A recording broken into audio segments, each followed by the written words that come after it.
Florida may look like paradise, but some places in the state are becoming much harder to live in.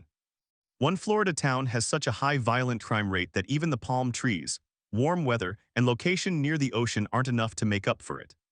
But crime is only part of the problem. Home insurance costs have jumped, home values are falling in some areas, and fast population growth has put more pressure on roads, services, and local infrastructure. So, which Florida cities are becoming the worst places to live right now? Let's count them down. At number 10 is Tampa. Tampa's got the Super Bowl, the Bucks, the beaches an hour away, and the nightlife. It's a genuinely fun city to visit, but a rough one to buy into right now. Home values in the Tampa metro dropped almost 4% over the past year, average sale price sitting around $379,000, and about half the listings on the market have been sitting there for 60 days or more without selling. That's a market with way more sellers than buyers, which usually means prices keep sliding. On top of that, some homeowners are staring down insurance bills that have climbed as high as $6,000 a year on a single policy. And Tampa's local crime rate, reported at around 35 crimes per 1,000 residents in some analyses, sits meaningfully above a lot of comparable-sized American cities. None of that shows up in the tourism ads. At number 9 is Kissimmee. Kissimmee gets lumped in with the Orlando tourist machine, and that's kind of the problem. It's become the overflow parking lot for people who work in the theme park economy, but can't remotely afford to live near it. A lot of residents here are spending more than 30% of their income on housing.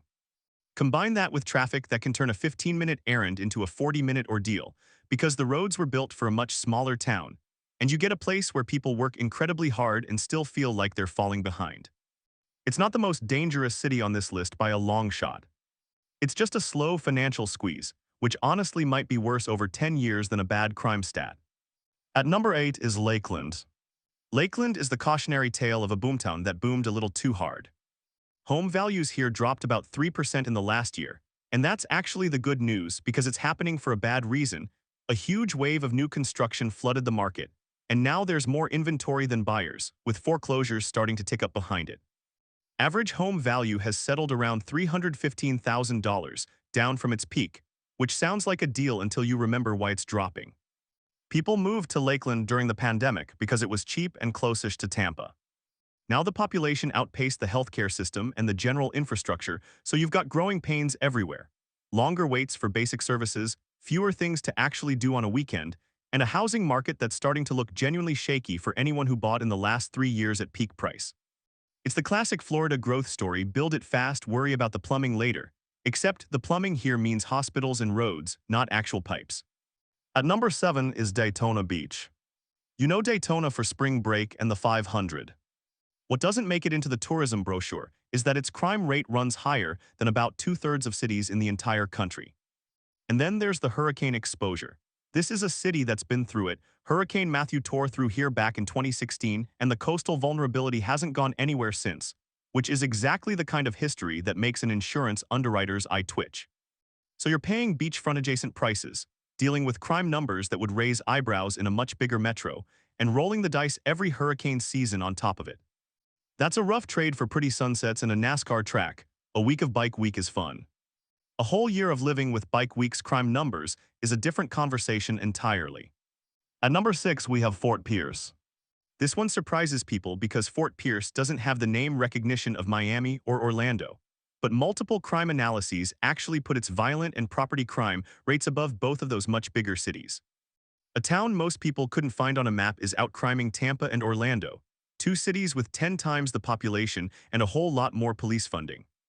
It's a smaller city, which means the numbers can look more dramatic on a per capita basis, sure, but it's also a real lived reality for the people there.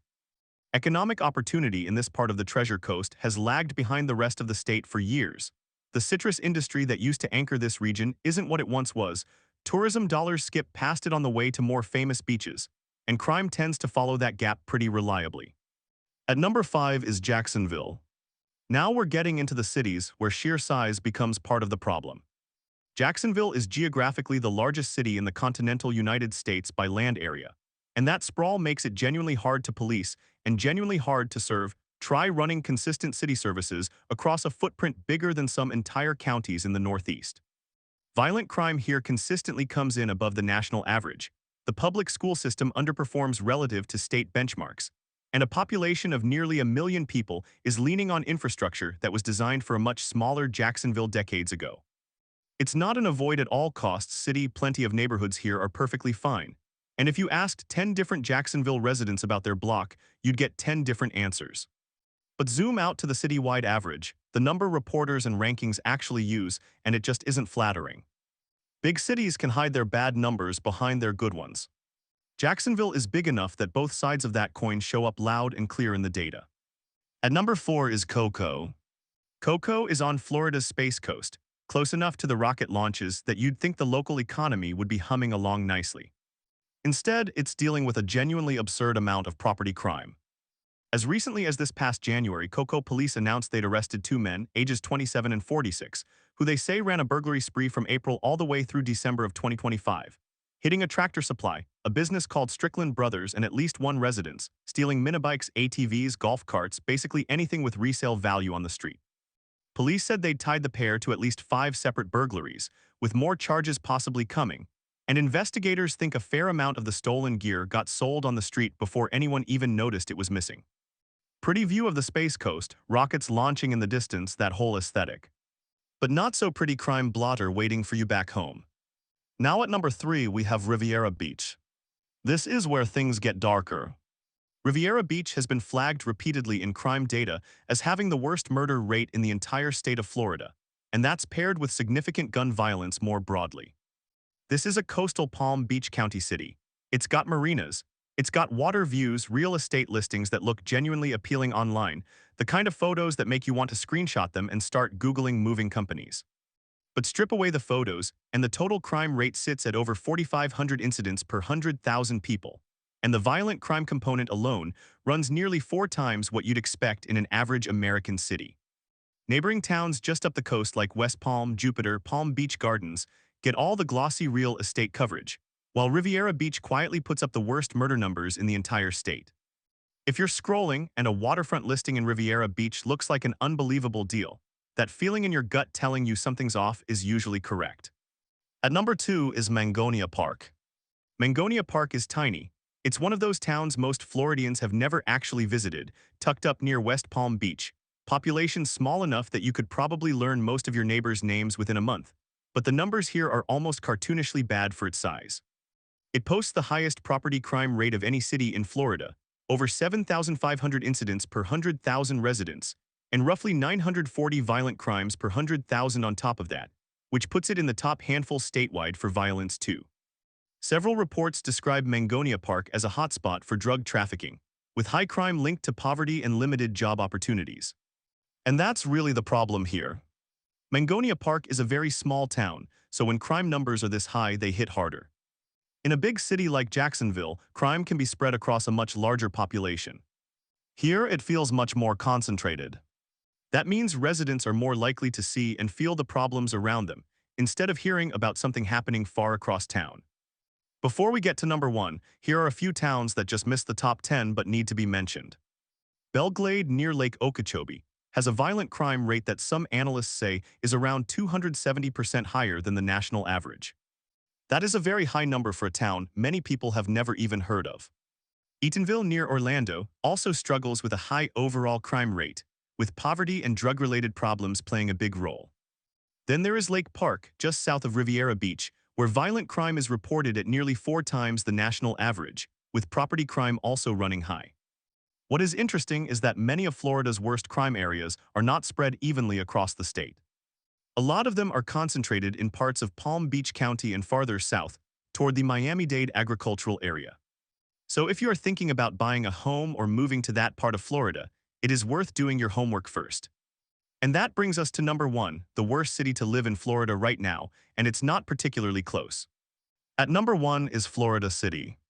Florida City sits at the very southern end of Miami-Dade County, just before the road to the Florida Keys. Most people simply drive through it on the way to Key Largo and may not even realize they've passed through the town. And it holds the highest violent crime rate of any city in the entire state of Florida. We're talking a violent crime rate north of 1,700 incidents per 100,000 residents by some measures, and over 2,200 by others depending on the dataset. Either way, It's the highest violent crime figure recorded anywhere in the state. Its total crime rate, combining violent and property crime, comes in above 10,000 incidents per 100,000 people. That's roughly 1 out of every 10 residents experiencing some kind of reported crime against them or their property in a given year. And that's just the reported stuff, which in a lot of struggling communities is a fraction of what's actually happening. Robbery and aggravated assault rates here run dramatically above the national average, and analysts consistently point to the same underlying story, quoting higher poverty rates, limited economic opportunity, and a town that's geographically squeezed between agricultural land and the edge of the Everglades, without the tourism dollars that prop up nearby areas like Homestead or the Keys just a few exits down the highway. It's got a front row seat to some of the most valuable coastline in America, but almost none of the money that comes with it. Here's the thing that makes Florida City land at number 1 instead of somewhere in the middle of this list. It's the combination. The crime numbers alone would be enough. But you're also looking at a town with genuinely limited job diversity, sitting in a region where insurance costs are punishing everyone regardless of crime rate, and where the safety net that might help a struggling town is thin at best. It's the exact combination of factors that makes a place hard to live in even if you personally never become a crime statistic. You feel the poverty in the empty storefronts. You feel the isolation in how far you have to drive for basic services. And you feel the crime numbers every time your neighbor's car gets broken into or worse. So that's the list. If you're thinking about moving to Florida chasing the no state income tax dream, these are worth knowing before you sign a lease. All right, I will see you in the next one.